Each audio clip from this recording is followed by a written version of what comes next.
The American people delivered quite an incredible mandate for change in this election, with the popular vote and the electoral vote overwhelmingly saying, hey, we want Donald Trump as president, and we've had enough of the Harris-Biden regime. Of course, there's going to be resistance to change from the swamp in Washington.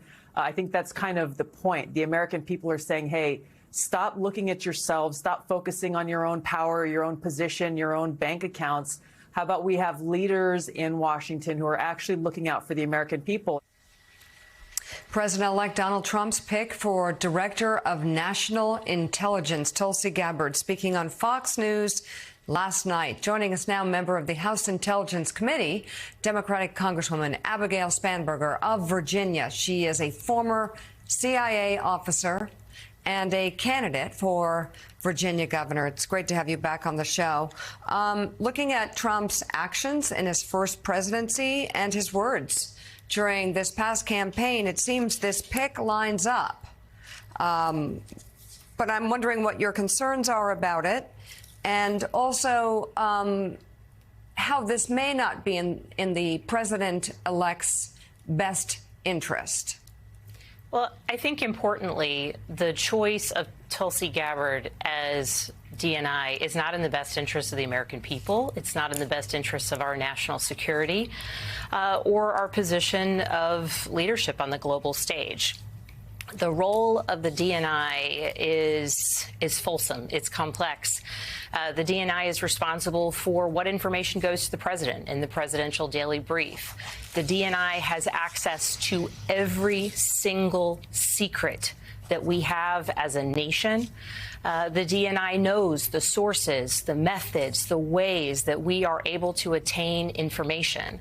And so nominating someone who has a clear track record of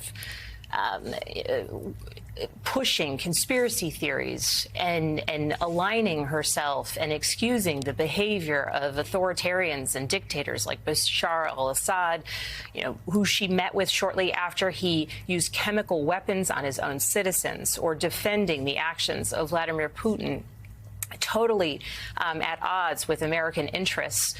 Anyone who would do those things is certainly not only an irresponsible choice, but a dangerous choice to fill this role. But isn't this what Donald Trump supported and said he would do? So, certainly I did not vote for Donald Trump for so many reasons, and among those reasons, there's a worry and a concern related to the people who would fill his cabinet and his administration. But even within the constraints of the poor choices or the questionable choices that we knew he would make, there's the politics of it. There are people who are aligned with President Trump, and then there are people who are aligned with President Trump who objectively will be dangerous to national security.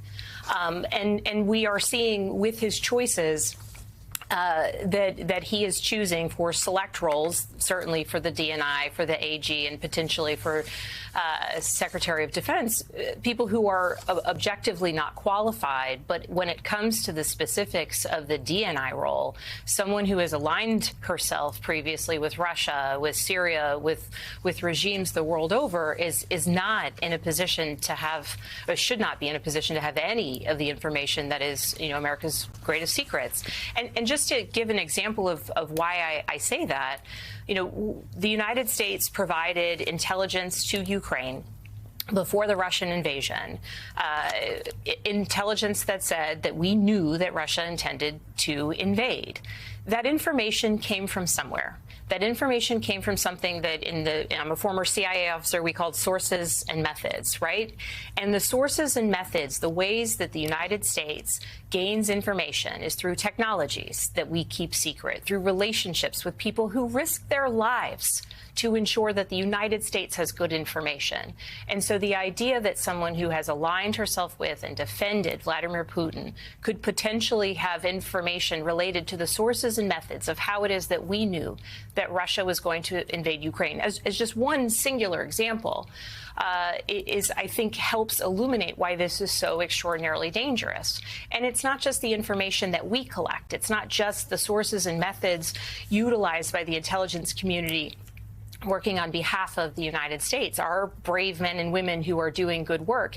It's also the intelligence that's shared with us from our partners the world over. And so I question when someone like Tulsi Gabbard might be in the role of DNI, will our partners, our British partners, partners, I don't have to list them all, who share information with us, meant to keep us safe, meant to keep them safe, will they do that if they question that their information might get passed on to somebody, about whom that information might be, about a country that they are, at odds with? And so it's not only an irresponsible choice, it's a deeply, deeply dangerous choice. Congresswoman, as someone who was a CIA officer who served the country in that regard, so admirably, you're still connected, I assume, into the intelligence community to some extent. Do the people that you speak to, or perhaps do you have your own information, think that Tulsi Gabbard is more than just someone who is sympathetic to Vladimir Putin or sympathetic to Assad in Syria? There is some theory we were talking about before that she may be more than that. What's your take? So not to speak for anyone else, but I think there's two elements to this. One, the DNI position is a relatively new position. It was created after 9/11 to ensure greater communication between all of the agencies that make up the larger intelligence community. And so it's a relatively newer role. There have only been a limited number of individuals to fill that role. And so many of my former colleagues are reflecting on the prior choices between Negroponte or Clapper or Coates, right? Here are individuals with a proven track record of service to our country, whether it be themselves in the intelligence community, former DNI Coates on the Senate Intelligence Committee, also as an ambassador, right? People with certainly a bipartisan background of service.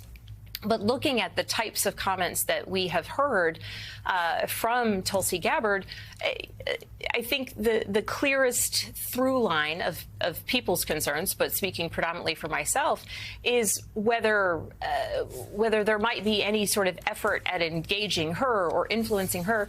The source of it doesn't necessarily matter. The reality is that we have someone who, as a sitting member of Congress, would fly off to meet with Bashar al-Assad on her own without any sort of overarching understanding of what was at play, the concerns that existed, the fact that this is a man who had just used chemical weapons on his own citizens, and here she chose to make herself an emissary of the United States, right? That's just, it's irresponsible. And so whatever motivation behind that, who knows what they talked about, the types of things she would say, but someone who's willing to do Vladimir Putin's bidding on television and in the public sphere, certainly whatever the motivations behind it, she's surely going to be doing that behind closed doors as well. And it's dangerous, it's disqualifying, and frankly, there are many choices that wouldn't be my top pick, but at least would be a responsible choice to lead the extraordinary men and women of the intelligence community, protect and